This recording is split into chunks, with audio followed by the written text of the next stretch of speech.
NAFI would like to thank Piston to Jet Flight School and Avemco for their generous support in sponsoring today's episode of the More Right Rudder podcast.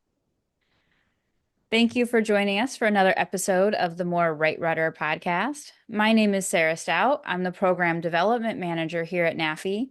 Joining me today on the podcast is Karen Kalishek, the chair of our board here at NAFI. Welcome, Karen.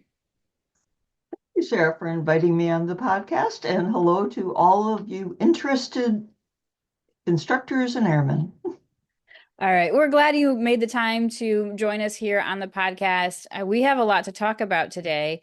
We have a lot of new rules out from the FAA, a lot of new advisory circulars, and this was all really important information for flight instructors, and we wanted to make sure that we were getting that information out to you.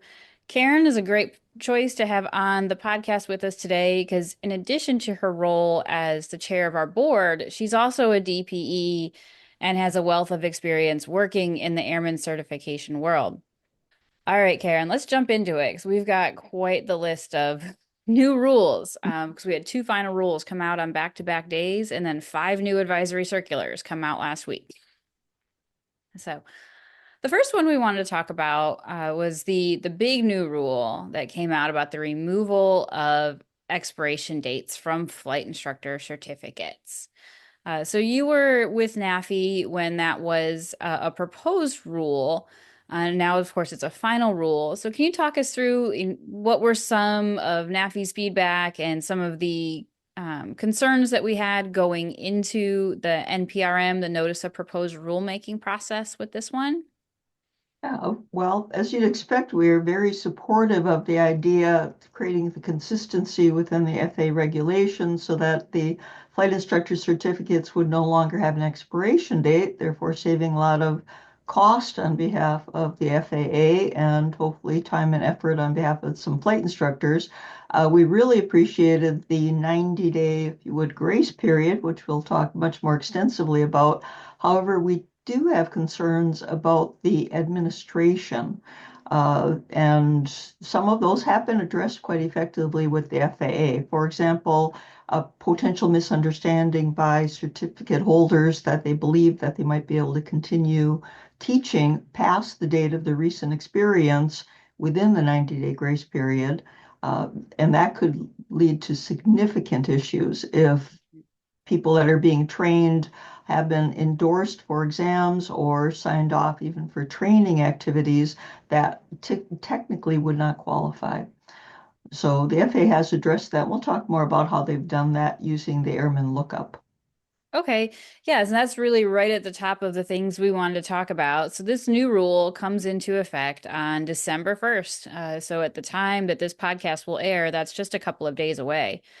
And one important note to make on that, that although this rule comes into effect on December 1st, and it does have that reinstatement grace period we'll jump into, if your CFI expiration date is November 30th, that 3-month grace period is not available to you.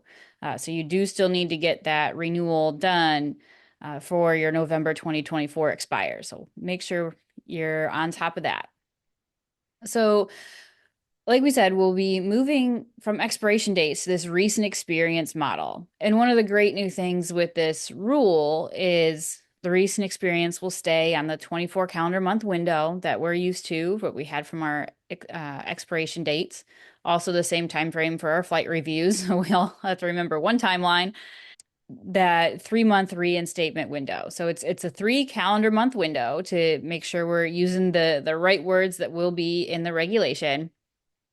But just like your flight review, your privileges expire at the end of that recent experience end date. This 3 calendar month window is kind of like just a reinstatement grace period. So you're spared from having to take a practical test right away. Your only choice here is a FERC, but you also cannot exercise your privileges during that time.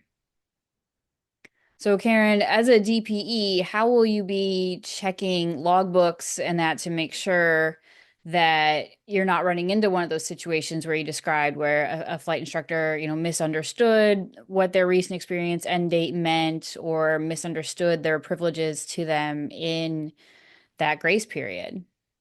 And thank you, Sarah. And thank you for emphasizing and correcting me. Like many people, I've kind of defaulted to saying the wrong thing on occasion, a 90-day grace period, which is incorrect. It is 3 calendar months, even though they're close, they're not identical. Yeah, So, that's my pedantic, I like the yes, regulations personality. So I'm like, it's 3 calendar months. Like they're gonna be pretty close, but yeah, you don't want your students telling the DPE 90 days when the regs say 3 calendar months.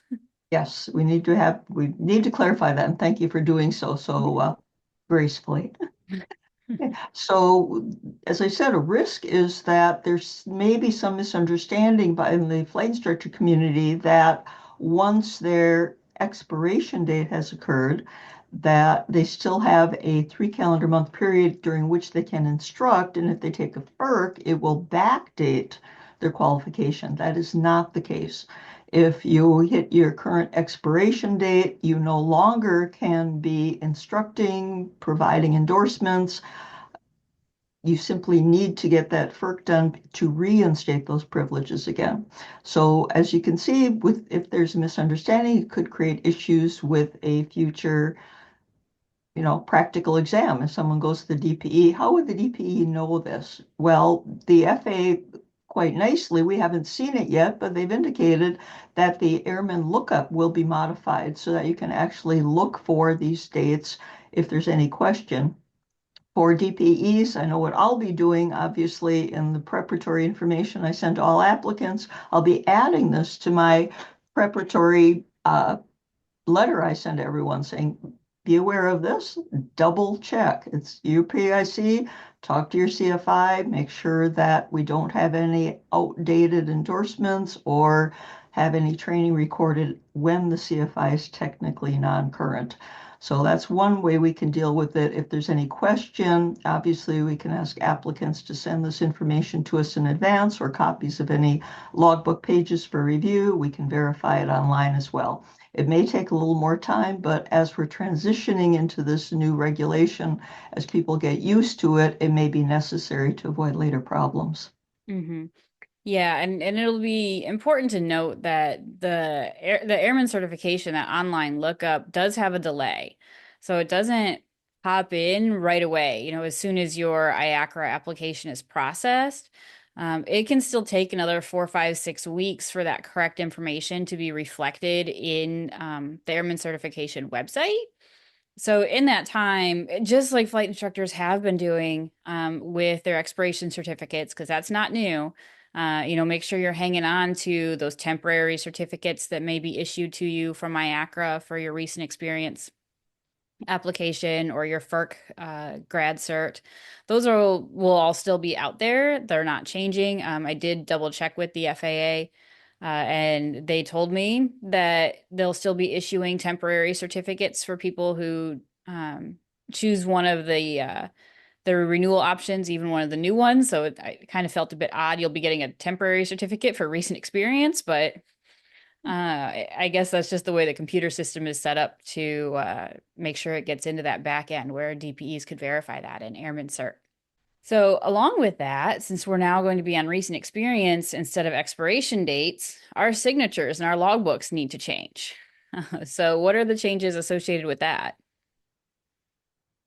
Okay, well, it's actually fairly simple. Rather than having EXP in our endorsements, we'll have RE to indicate the date of your recent experience. So it seems like a fairly simple change. We just need to remember to do so. Remember to do it. Yeah. And as Karen and I were getting ready for this, like I'm still retraining my brain to say recent experience instead of expiration date.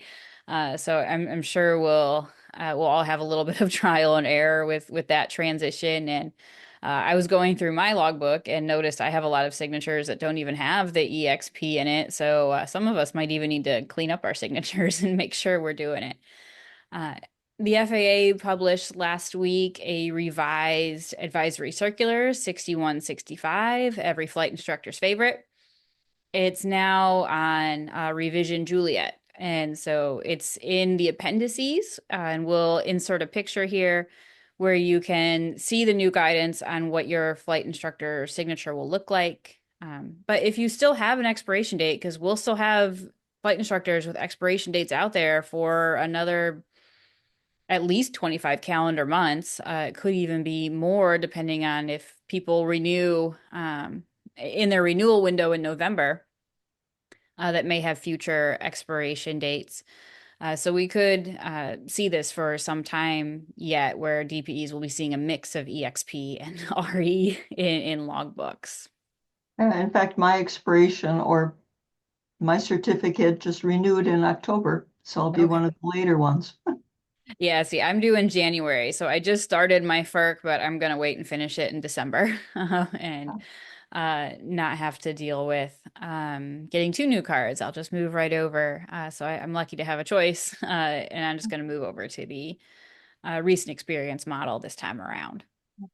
And something that I think there seems to be, I get a lot of questions about changes in the regulation, and there seems to be some misunderstanding as if there's been really, really substantive changes as far as the options for recent experience Mhm. compared to expiration. And really, the exact same options are available as they were previously. Even though the new rule indicates the new option of using the Pilot Proficiency Program FA Wings, that's always been there, or that has been there. It simply has moved from a policy into codification. But it's exactly the same program and exactly the same methodology as we've had for years. And many of us have used that, such as me. Yeah, and that's one of the things that it really inspired me to say, "Hey, Karen, come on the podcast with me and talk about this."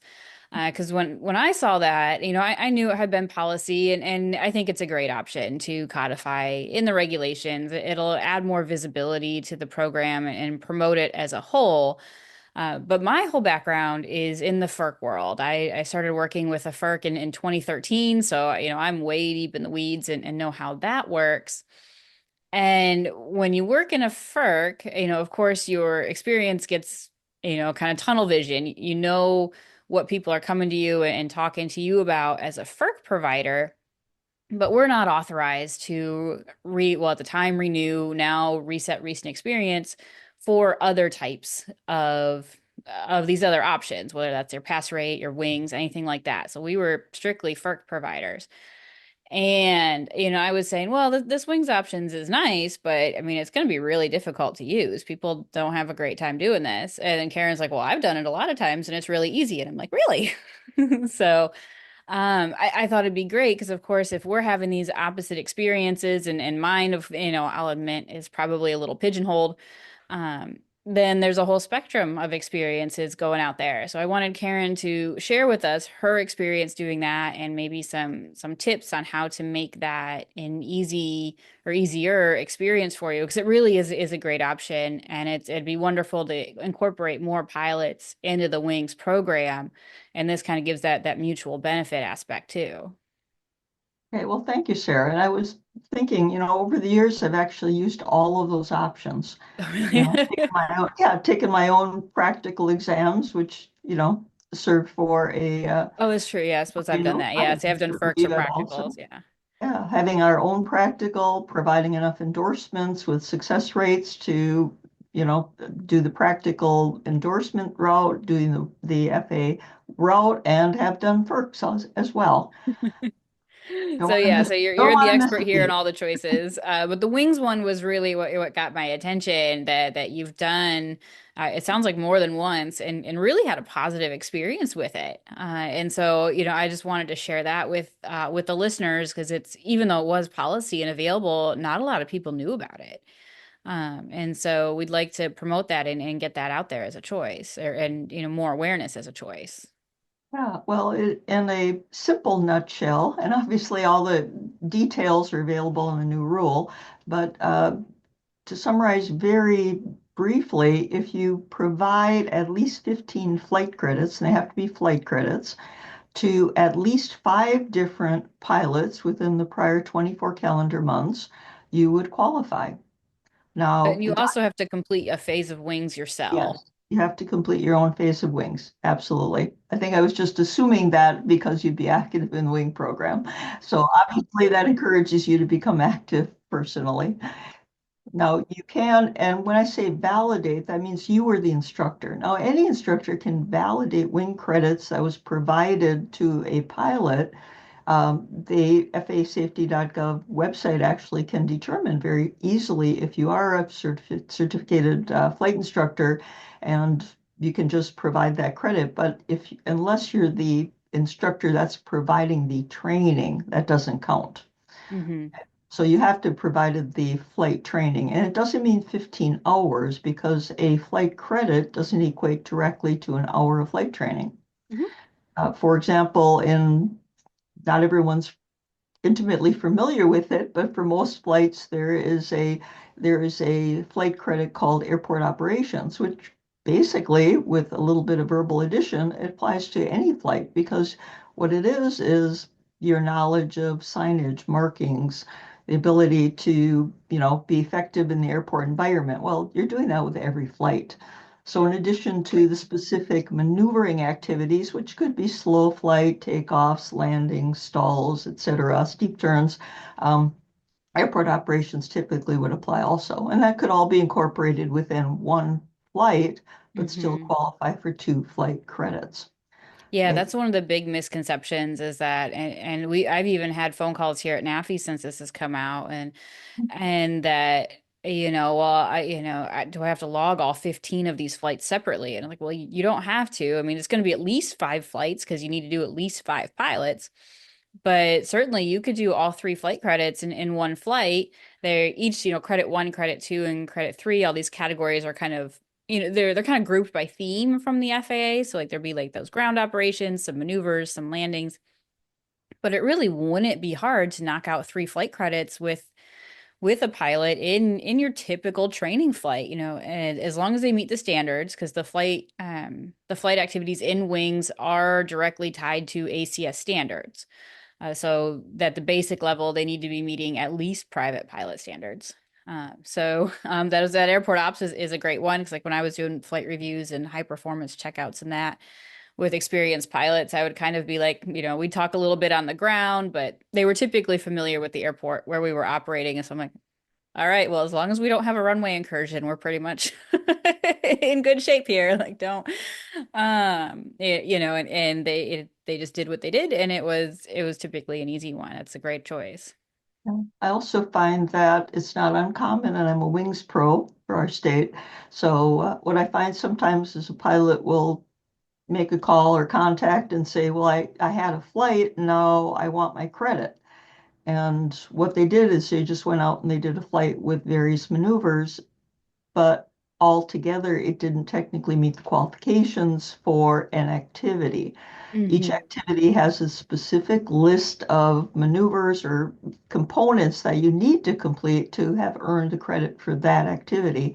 So you really need to, and the instructor really needs to look in advance of the flight. You can actually print it out and use this checklist during flight, listing the activities that need to be completed in order to qualify that particular flight, and then issue the credit after the flight is completed. Speaking about documentation, I found, and I think that was one of the things that I wouldn't say surprised you, Sarah, but you discovered it's a little easier. I was talking about how you obtain the documentation for the CFI renewal. It's very, very simple. Right on the FAAsafety.gov website, there's a portal, link across the top for pilots. Within that, the drop down indicates flight instructors. And then in your account, it will actually just give you a simple list of all the credits you validated. So all you really need to do is download that and then print out the whole thing if you wanted to. In my case, because I'm a DP and I validate a lot of flight credits for people that have completed practical exams, I actually just extract the ones that I personally provided the flight training for, and that creates a nice list, which is your perfect documentation to show that you've complied with the requirements for renewal. And then you complete an Form 8710-1 on the IACRA website. And as we probably know, you don't need to complete the aeronautical experience grid unless you wish to. There's a benefit because that's an official record, but technically it's not needed because there's no specific aeronautical experience required for that that renewal, or now it will be recent experience. Yeah, and so yeah, filling out that grid is, like I said, optional. I would suggest still doing it maybe every other application or something like that, because it is, heaven forbid you lost your logbook, or there was some sort of fire or accident or something, that is a valid choice for an official record is a previous application. So it is to the pilot's benefit to at least every once in a while get that on record. The one thing we do want to highlight with this is you do need to work with either an aviation safety inspector at your FSDO or a DPE who has the specific authorization to renew, or now, I guess, revalidate recent experience will be our new word. I'm not sure. Recent experience is in itself isn't a verb. So I guess we'll have to come up with what we want to say. So you do need to plan ahead a little bit with this, probably a bit more than you would with a FERC, where it's like, okay, as long as you're done, most of them want 3 to 5 business days before the end of the month. Now you're going to have to be setting up an appointment and working with someone else's schedule. So it will be important. And this is kind of where I was like, well, as a FERC provider, when I'd have people coming to us saying, I'm trying to do wings or pass rate or whatever, and they're like, and I this is really difficult, I can't get anyone to respond, and these stories, and it's like, well, when do you renew? Well, in about 4 days. Well, that's probably why you're running into problems here. As a FERC provider, I'm like, if you can knock out my course in a few days, great. But yeah, Karen, how far would you suggest that people plan ahead to meet with an ASI, or find a qualified DPE to do this, to make sure you've got time for schedule compatibility and things like that? Well, that's a tough call. It really depends, what kind of relationship do you have with the person that's going to be providing this for you? I know my most recent one was through another DPE, and he told me literally it took him 5 minutes to do mine Hmm. because I had all the documentation in order. So I would hope, but don't know for certain, that the FAA would hopefully be incentivized to add that qualification to quite a number of the DPEs. It is an online training that the DPEs take and a little test they take to gain the qualification. But if you get a lot of DPEs with that, and we have over 1,000 DPEs in the system now, they are adding quite a number. Hopefully, that will have pretty good availability. Yeah, so either way, kind of the sooner the better, I would try for that. The other thing Karen and I were talking about with this option is how it would relate to your renewal window. And I think the same would apply to pass rate. In our experience, you wouldn't be able to do something like, in that 24 calendar month look back, have met all these requirements, your 15 validated credits plus your own wing phase, like 6 months ago, and then wait until you're within your window, process that application, and then extend your date by another 2 years. Your date would likely reset to when you accomplish those requirements, and that's how the language describes it in 61-197 as well. And we would see this as a FERC provider as well. Sometimes people would finish their course a month or two outside their window, and then as soon as the window opened, we'd see an application in the documents and we'd process it. And then all of a sudden their dates reset to the month where they completed the course instead of their current expiration month, because they met that requirement outside of that renewal window. So your month of expiration and the 3 preceding calendar months. So some techniques you may want to apply here. And Karen, you said you've done this where as soon as you've met those requirements, gone ahead and processed an application and essentially extended you 2 years from where you were, even if it wasn't, your current expiration month. Because of course life happens. Who knows? Buying yourself that 2 years from now may be into your benefit. Or make sure you're continuously practicing within the Wings program and doing that. And so when you do get within that window, um, you have that record with something validated within that renewal window. Right. And there's nothing that would prevent you from either renewing or having recent experience requalification outside of exactly the 2 year window. And there's potentially some benefit if, for example, you might be going on an extensive trip, or you have any concern that something would happen that precludes you from meeting the qualifications very close to the renewal or recency experience um, date. And that way you're just continuously rolling ahead, Hmm. and it's just a little bit of extra paperwork. Yeah, I saw people doing that even in the FERC world, where these are available pretty much anywhere you can get an internet connection. But I had a handful of customers over the years who were like, yeah, my job is assigning me overseas for the next 15 months, and so I just want to get it done and not have to worry about it while I'm on this assignment. All right, fair enough. We're happy to do it. So, yeah, that's a good thing to know. Renewal slash updating your recent experience is an option anytime. You don't have to be within that window, but just be aware that your date will change. One other thing with this move to recent experience that we'll want to highlight here is the kind of the challenge that we've had with flight instructors for some time, even when you had an expiration date printed on the card. Your recent experience will not expire two or 24 calendar months from the issue date on the front of the card. So be wary of that.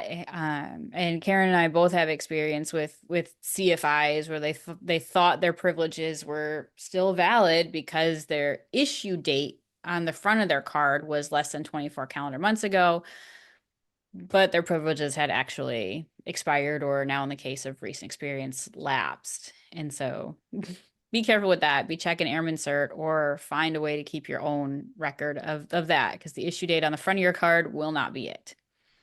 Other things we wanted to talk about today, along with all this discussion on the WINGS program, the FAA did publish a new advisory circular last week on that. So that is now 6191 kilo. In my review, that looked pretty much unchanged, except for where it kind of describes the bits about recent experience. The only thing with recent experience it touched on was that your recent experience end date is reset by taking the practical test. So of course, you can take a practical test or reinstate, or not reinstate, to reset your recent experience, whether it's lapsed or not. And of course, there's a point where once it is lapsed, that is your only choice. But if you're adding on those new certificates or ratings, you do get your 24 calendar months still of recent experience from taking that practical test. Now, one thing that was good to know in this particular advisory circular is that this is the one that cites the reference to the Order 8900. And so now Karen, as a DPE, is very familiar with the 8900. And when I checked a couple of days ago from the time of this recording, that hadn't updated yet for recent experience.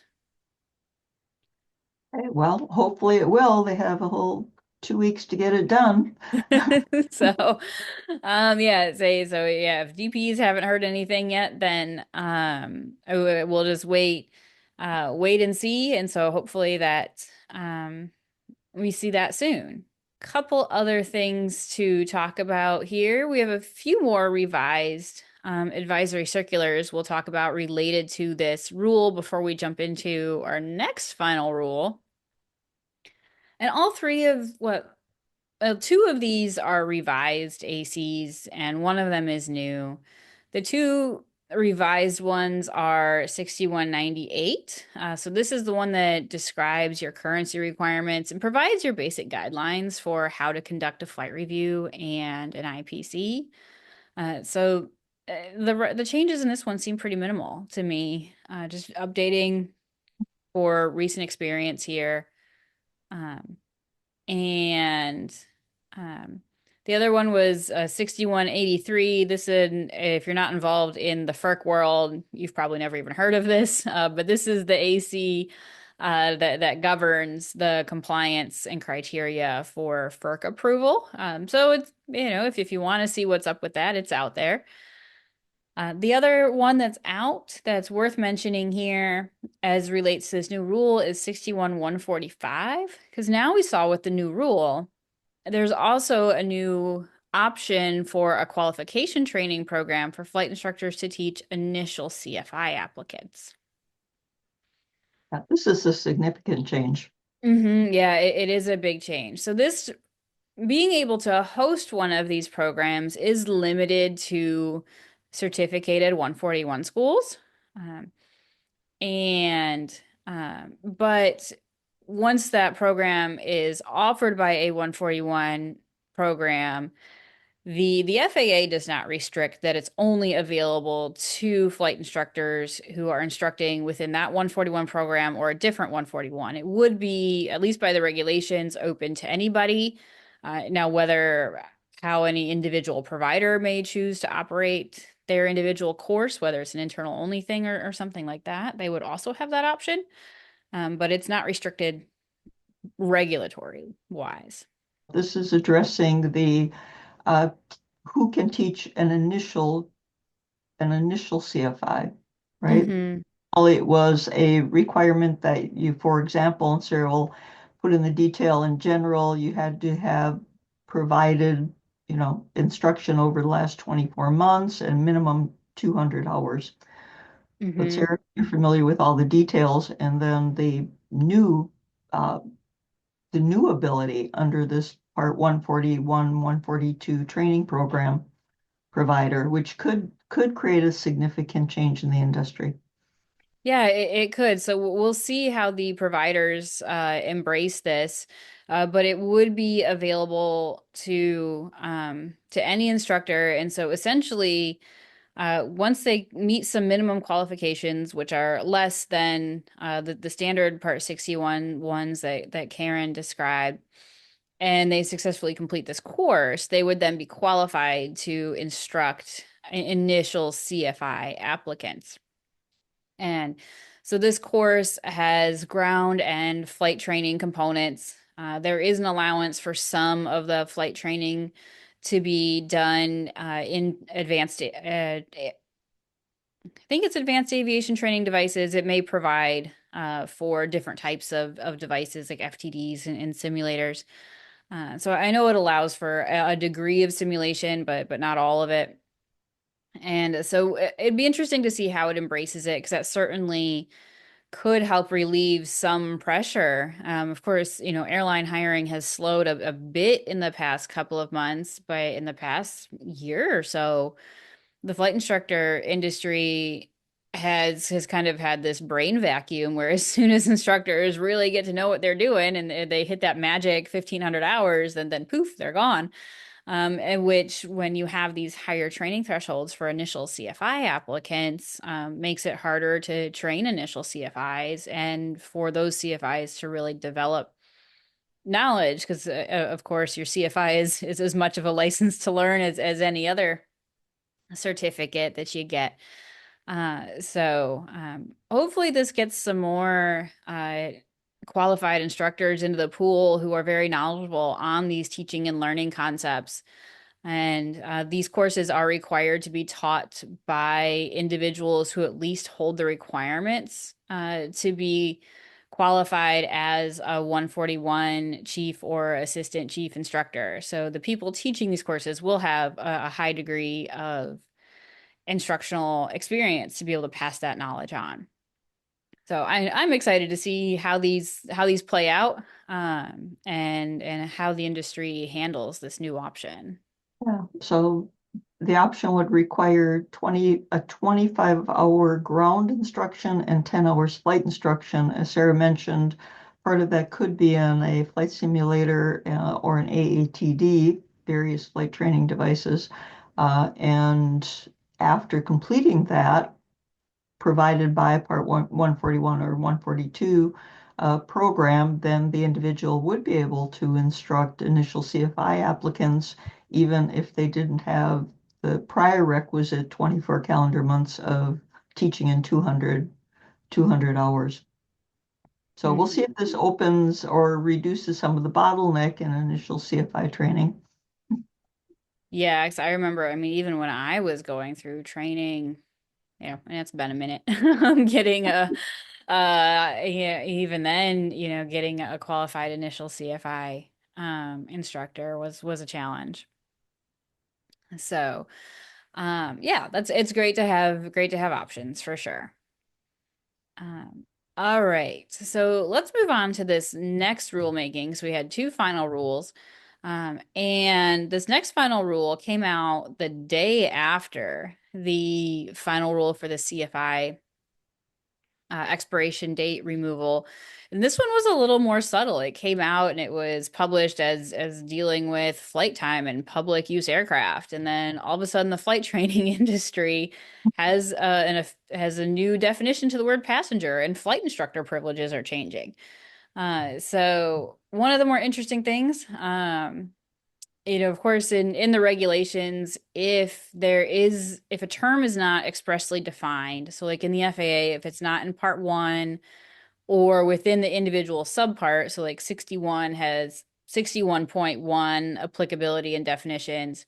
If a word's not expressly described or defined in one of those parts, it's kind of understood that you're just using the common dictionary definition here.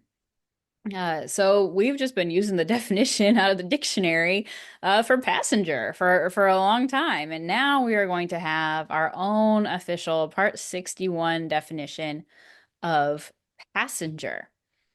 Which Uh, might not be what you think it is. no, and I was in this one, this particular final rule, which we'll put a link in the show notes.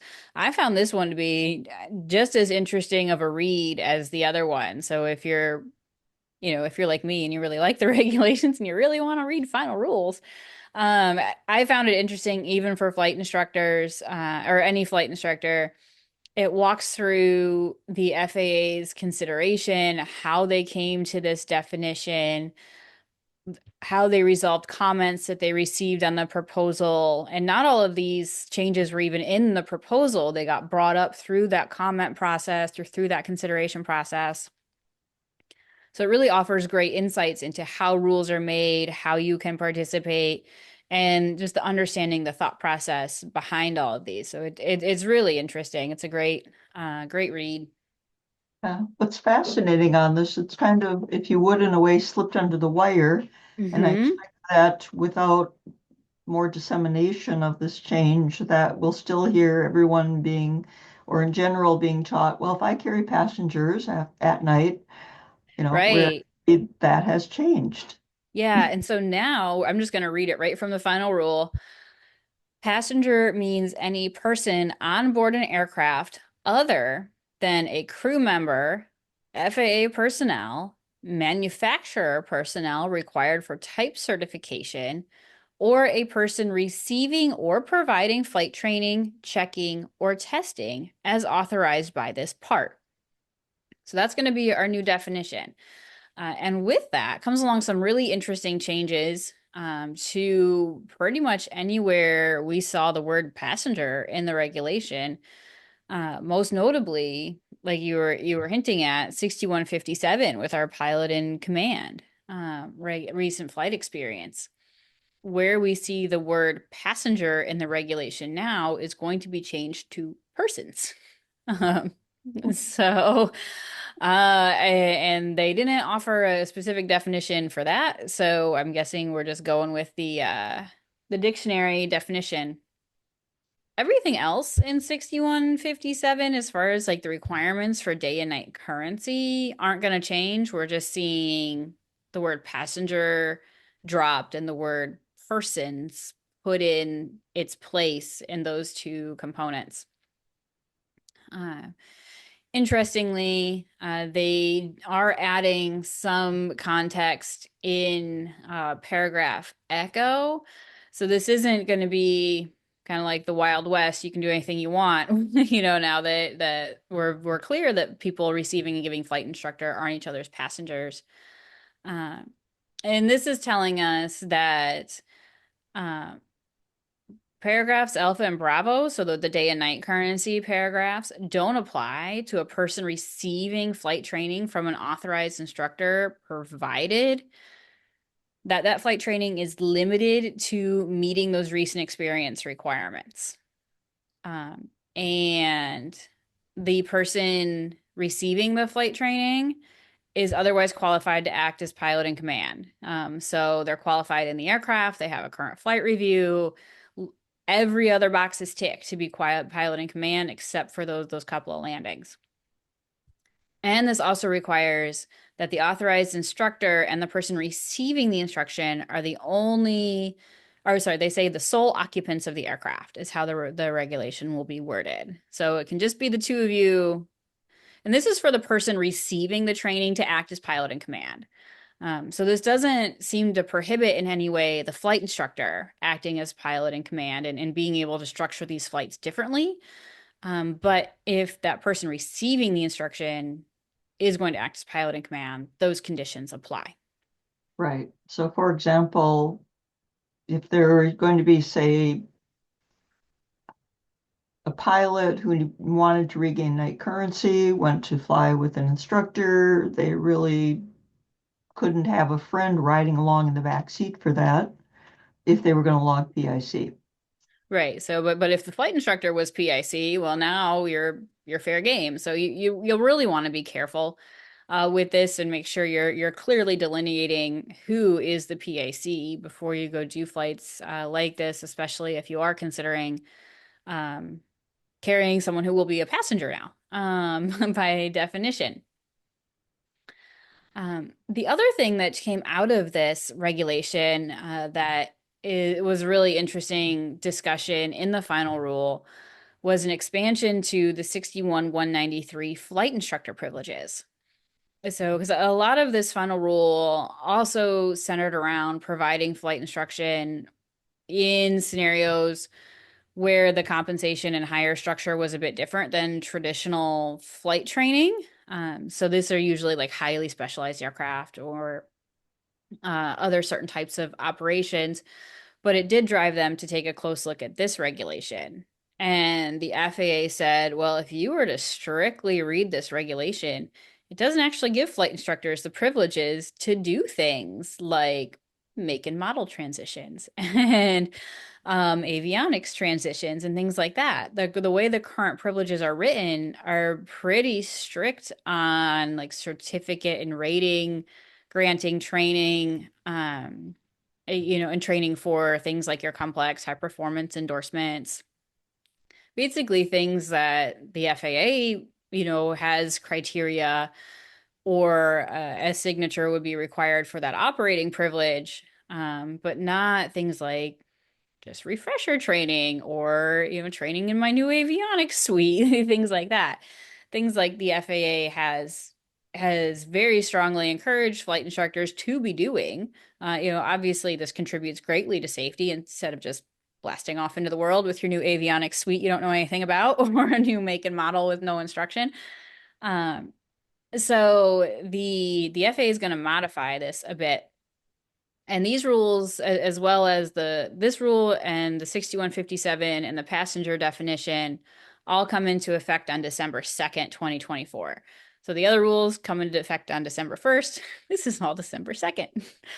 Um, and so now they're going to be very specific and open it up that a person who holds a flight instructor certificate is authorized within the limitations of that person's flight instructor certificate and ratings to conduct ground training, flight training, certain checking events, and to issue endorsements related to. So that in the current rules, that's much shorter. It just says basically training and endorsements. Um, the rest of this regulation for the next several subparagraphs remain the same because that talks about like training for sport pilots and private pilots and things like that. And then subparagraph 7 is where they begin to get more expansive and say now that this includes flight reviews, operating privilege, or recency of experience requirement of this part, or training to maintain or improve the skills of a certificated pilot. So those last words there are also key, the certificated pilot. This was also a good read. within the discussion of this final rule. The FAA does specifically mean that to be a pilot who holds at least a baseline certificate. So they specifically reference sport or recreational as like those minimum level certificates. And of course, anything higher is fair game as well. So they didn't view you weren't really maintaining or improving the skills of a student pilot because that's kind of part of being a student pilot and that's already authorized in the other parts of the regulation. The one part of this that made me laugh, that I particularly enjoyed, is paragraph Charlie here. It says the privileges authorized in this section do not permit a person who holds a flight instructor certificate to conduct operations that would otherwise require an air carrier or operating certificate or specific authorization from the administrator. So, uh, we've always told flight instructors, like the FAA knows, like you can't do that on the edge commercial operation and say, I'm just going to sign it off as flight training and, somehow that brings out a magic wand and this is all okay. So they're very specifically warning you that they know what 134 and a halfs are. And, or at least that's kind of how I was, those borderline charter operations. That's how I always referred to them as reference as 134 and a halfs. Right. You wonder to some extent if this is a reaction to the unfortunate situation where they discovered in the log books after fatality that the person had a substantial amount of training that was in the right seat during charter operations. Yeah, that could Log be, just and log just dual. yeah, and illegal charters are something the FAA has been emphasizing how to look out for and make sure you're not participating in for some time. Like when I went to my annual designees meeting at my FISDO this past spring, we had a presentation by a team at the FAA about illegal charters to specifically educate DPEs more on the topic. So yeah, I think it's indicative of a number of things from the FAA, but they do know that flight training is is something that's tried to use to dress it up, and that's not acceptable. You need to know what you're doing, and just logging it as some tool doesn't count. So now it's very clearly defined. 61413, which is essentially the same version of this regulation for flight instructors with a sport pilot rating. They have very similar language and how that's going to change. And also that same paragraph about you can't do those types of operations that would require an air carrier certificate. So the FAA knows what's up, and now it's in the regulations, in addition to 119 and 135 and all those other ones. It's very clearly spelled out here now in Part 61 as well. Well, circling back to one of the earlier topics we mentioned, Mhm. because we don't want to be remiss in this, is we had just mentioned that all of the current renewal options that are available for renewing flight instructor certificates will also apply to recent experience. Mhm. And I had mentioned a number of them and said I'd use them all, and I neglected to mention a very important one, master instructor. Yes. Yeah, Uh, so by becoming a master instructor, that also will currently provide you will renew your pilot certificate, I should say your CFI certificate in the future. It is FA policy, and we've been assured it remains FA policy that earning the NAFI Master Instructor Certificate or accreditation, of course, is what will apply towards recent experience requirements as well. mhm. Yep, and then that'll also require the same as anything else. You'll have to do an IACRA application, get it signed off so it officially gets in the system. But when you receive your master instructor accreditation, we send you a nice certificate. You get a copy of the letter of authorization. So you have a whole packet right there ready to go for your renewal or recent experience application. And a nice shirt of your choice, and this was one of the options. Yeah. So World yeah, Star. there's a whole benefits package with the master instructor accreditation on top of the option for renewal or recency experience requirements. So thank you, Karen, for reminding me of that. I've been reading too many final rules, and, and since thankfully that didn't change, it wasn't in any of the rules. Yep. And the information for applying for the NAFI Master is on, of course, www.nafinet.org. Yep, and I'm the primary contact at NAFI. While for people who are applying, if you have questions or want your application looked at, I'm happy to do all that. Once you officially apply and it's in the hands of the reviewers, then I'm out of the picture. But I am certainly there as a resource for questions and reviews and helping you get everything squeaky clean to make it an easy process for you. All right. And that sums up our list. It's getting long. But Actually, holy smokes, that is quite the rule changes and things that have come out from the FAA in this short period, and of course go into effect in a very busy time of year when flight instructors and people as a whole are just getting, busy with year end and holiday activities. This podcast comes out the day before Thanksgiving, and so we'll go right after Thanksgiving weekend into a whole bunch of FAA rule changes. So, all right. Well, Karen, thank you so much for making the time to come on the show today. We really appreciate your insights and experience for your wealth of renewal options and thoughts as a DPE as well. thank you very much, Sarah, and to everyone, happy holidays. Listeners to the More Right Rudder podcast can get $10 off their NAFI membership. Use the code POD49, POD49 at checkout at nafinet.org. This code is good for both new and renewal memberships.